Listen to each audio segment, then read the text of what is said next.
Salut à tous et bienvenue pour cette nouvelle vidéo. Et voilà, vous avez été plusieurs à me demander un petit tuto pour vous expliquer comment moi je fais mes vidéos, mes montages. Donc je vais vous expliquer. Déjà on va commencer par une première étape. Donc la première étape aujourd'hui, ça va être de vous montrer quel logiciel j'utilise pour capturer mes vidéos, que ce soit en live ou bien pour mes gameplays, mes tests, mes créations. Voilà, donc on va partir tout de suite sur cette petite partie. Donc comme vous pouvez le voir, j'utilise OBS, voilà, qui est en version 20, OBS Studio. Là actuellement j'utilise une version 64 bits parce que mon Windows est en 64 bits. Bien sûr vous pouvez l'utiliser avec un logiciel 32 bits. Donc comme vous pouvez le voir, là actuellement vous êtes sur le mode gameplay YouTube. Vous voyez, j'ai des petits trucs, donc là c'est pas au moins 18, hein, donc vous pouvez voir que effectivement vous pouvez rajouter des overlays, voilà. Donc vous avez plusieurs, bien sûr, vous avez plusieurs possibilités. Vous pouvez rentrer vos scènes, comme vous voyez sur le côté. Ensuite, vous pouvez rentrer toutes vos sources, que ce soit du texte, un HUD, par exemple. Vous voyez, quand je cache, hop, les petits logos en bas disparaissent. Bon, à côté de ça, moi j'utilise un appareil qui est le Elgato Stream Deck, hein, qui me permet de changer de scène. Donc voilà. Ensuite, vous avez la possibilité, bien sûr, de faire apparaître votre caméra, donc comme ici. Donc vous activez vos sources. Et donc le plus important, une fois que vous avez entré toutes vos sources, vous faites simplement ajouter, vous voyez, hop, et vous ajoutez exactement toutes les sources que vous voulez.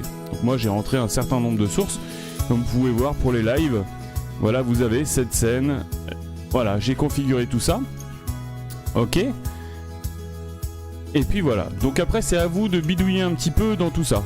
Vous risquez pas grand chose, vous pouvez supprimer bien sûr toutes les scènes comme vous voulez, les renommer, les ajouter. Ça c'est la partie simple du logiciel. Ensuite, nous allons partir sur la partie configuration. Donc, la partie configuration, on va enlever ce petit interdit au moins de 18 ans, puisqu'évidemment il n'y a aucune restriction sur ces vidéos.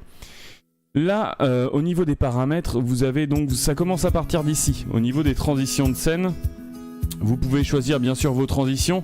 Ça, c'est les transitions quand on change, par exemple. Vous voyez, hop, vous avez vu, les transitions, c'est les petits carrés. Donc ça, c'est première chose. Ensuite, vous avez la possibilité de prévisualiser vos scènes en faisant un mode studio. Ça, c'est quand vous allez vouloir alterner entre les scènes. Vous voyez, là, j'alterne entre... Par exemple ici IRL YouTube, la vidéo avec laquelle je vous présente la vidéo qu'on va faire.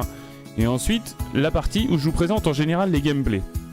Donc ça c'est la prévisualisation, tout en sachant que les deux ne sont pas affichés en même temps lorsque vous enregistrez, bien entendu. Hop, vous recliquez sur mode studio et vous récupérez la vidéo avec laquelle vous enregistrez actuellement. Donc toujours dans la seconde partie, on va s'attaquer un peu aux paramètres. Donc les paramètres, en général, vous mettez la langue que vous voulez. Ici, en général, on ne touche rien. Le flux, c'est quand vous faites du streaming. Donc ça, vous n'y touchez pas non plus. Je vous expliquerai juste après comment faire des réglages simples pour faire du streaming. Ensuite, donc, là, moi, je suis en avancée au niveau de l'enregistrement. Donc là, je ne peux pas y toucher puisque j'enregistre actuellement. Donc le streaming, voilà mes réglages. Bon, tout en sachant que vous pouvez tester... votre débit grâce au logiciel OBS qui vous calculera automatiquement le débit nécessaire pour faire vos lives. Il va tout vous calculer. Et donc l'enregistrement. Donc moi je vous dis un truc simple. Il y a beaucoup de vidéos qui tournent sur internet. Moi j'ai trouvé la mienne et elle va très bien. Comme vous pouvez le voir, je suis en standard. J'ai rentré mon disque dur. Si vous avez un SSD, n'enregistrez pas sur votre SSD. Enregistrez sur un disque dur à part.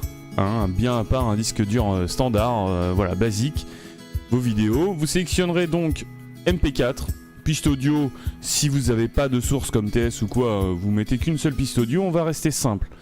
Ensuite, si vous avez une carte graphique Nvidia, vous utiliserez l'encodeur NVENC H264. Moi actuellement, mon écran est en 1901 par 1080, donc je l'ai laissé tel quel. Et le plus important, ça va être ici, au niveau du tout ce qui va être réglage. Ça, vous gardez toujours. Moi, j'ai mis VBR. Vous mettez en 40 mégaoctets secondes pour le débit d'enregistrement. Ensuite l'intervalle clé 0 puisque vous voulez aucun décalage entre votre voix et votre vidéo. Et tout le reste vous laissez de base. Vous décochez simplement l'encodage double passe. À partir de la sortie, vous laissez tel quel. Donc, petite parenthèse concernant le streaming, ici en haut vous avez le petit encart outils. Et là vous allez faire assistant de configuration automatique et vous vous laissez guider. Vous laissez guider. Si vous voulez streamer en 1080, vous choisirez simplement 1080p. Ensuite, vous choisirez 720p, le framerate que vous voulez, que ce soit 30 ou 60. Il y a peut-être d'autres framerates. Vous pouvez streamer en 50 Hz, vous faites comme vous voulez. Donc ça c'est la partie pour être vraiment très simple. Vous cassez pas la tête, c'est le plus simple. Hop. Et surtout, ne faites aucun autre réglage. Ça sert vraiment à rien pour l'enregistrement ou pour le streaming. Voilà, il n'y a rien de plus simple, c'est le plus basique pour ce qui concerne le logiciel de prise d'image. Donc voilà, je vous présente le logiciel avec lequel je travaille mes vidéos. Il s'appelle VSDC Video Editor et vous pouvez le trouver en logiciel gratuit bien sûr, étant donné que vous pouvez également l'avoir en version payante sur internet. Ici j'ai pris la version pro, donc la version payante du logiciel pour travailler mes vidéos. En sachant que moi je fais mes vidéos parfois en 2K, parce qu'en fait là j'ai changé d'écran, mais bon après ça dépend de l'image que vous allez avoir en résolution de base sur OBS, hein, on est bien d'accord. Tout dépend dans quel type de prise de vue vous allez enregistrer en fait. Hein. Donc là je suis repassé sur un 1080p moi pour des raisons de streaming, voilà, parce que je stream qu'avec un seul ordinateur, donc du coup je suis repassé sur un écran 1080p standard. Donc, si vous voulez faire des vidéos en 1080, donc vous laissez bien sûr vos images en 1920 1080 60 images secondes. Et donc, la chose la plus simple à faire avec ça, pour faire des montages et des transitions, c'est vraiment, j'utilise vraiment les choses basiques. Hein. Moi, je vais pas dans la perversité du logiciel. Et donc, je vais vous montrer ça tout de suite. Donc, le plus simple, c'est de faire en haut, comme vous voyez ici, il y a démarrer l'assistant. Donc là, une fois que vous avez démarré l'assistant, à côté de ça, vous ouvrez un dossier juste à côté. Comme vous voyez, moi j'ai un dossier avec mes vidéos. Et donc, le plus simple, c'est glisser et déplacer les fichiers ici. Donc vous prenez la première vidéo, vous glissez dessus, elle se charge automatiquement. Ensuite, vous faites pareil pour toutes vos vidéos.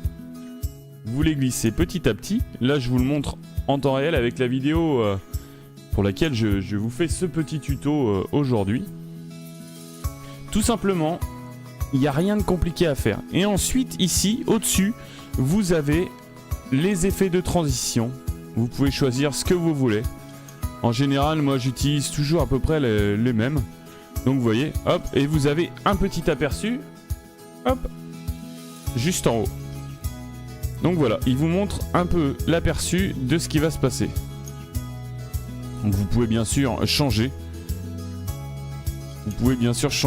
Hop là. Voilà, tout simplement. Et vous glissez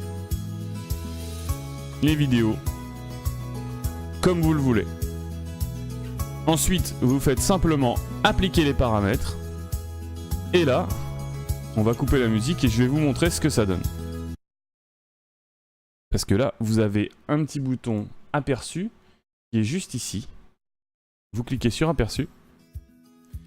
Salut à tous et bienvenue pour cette nouvelle vidéo. Et voilà, vous avez été plusieurs à me demander un petit tuto. Et donc, on va se mettre au niveau des transitions. Et voilà. Aujourd'hui, ça va être de vous montrer. Vous avez vu donc les transitions. Alors bien sûr vous me direz effectivement c'est un petit tuto plutôt rapide. Oui parce que j'utilise des tutos, enfin j'ai voulu faire un tuto vraiment simple. Voilà, j'ai voulu aller vraiment à l'essentiel. On voit des tutos qui sont vraiment très complexes. Voilà, moi je vous ai montré comment moi je faisais. Il y a certainement beaucoup d'autres méthodes et puis plein d'autres réglages possibles. En l'occurrence moi c'est vrai que je veux aller quand même à la méthode la plus simple et la plus proche aussi des personnes qui vont regarder mes vidéos et qui vont vouloir en faire. Et je pense aux personnes qui sont plutôt novices avec l'informatique et qui veulent faire des montages tout simples pour leur passion. De la musique, plein d'autres choses, de la photo. c'est un bon moyen, c'est un bon compromis pour faire découvrir ce que vous aimez aux gens. Donc n'hésitez pas bien sûr à faire vos essais, vous faites plein d'enregistrements, vous testez, mais l'important c'est que vous aimez ce que vous faites et que vous faites partager bien sûr votre passion. D'une manière ou d'une autre, vous arriverez à transmettre ce que vous voudrez.